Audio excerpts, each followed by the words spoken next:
একজন লোক দেখলাম অনেকক্ষণ ধরে ওই বাউরে পানির মাঝে যে অনেকক্ষণ ধরে ডুবাচ্ছে। আমি মনে করলাম ডুব দিচ্ছে আবার উঠছে, ডুব দিচ্ছে আবার উঠছে। আমি মনে করলাম যে কত না মাছ পাচ্ছে, যে মাছের জন্য সে এমন করছে।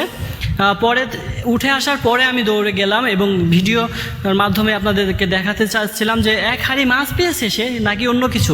পরে দেখি এগুলো সব কিছুই শামুক।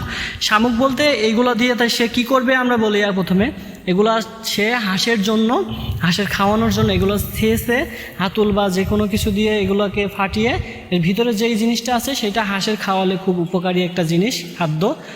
খুব তাড়াতাড়ি হাঁস বৃদ্ধি পায়, সেই জন্য তিনি এত কষ্ট এত পরিশ্রম করে এই জিনিসটি সংগ্রহ করেছে।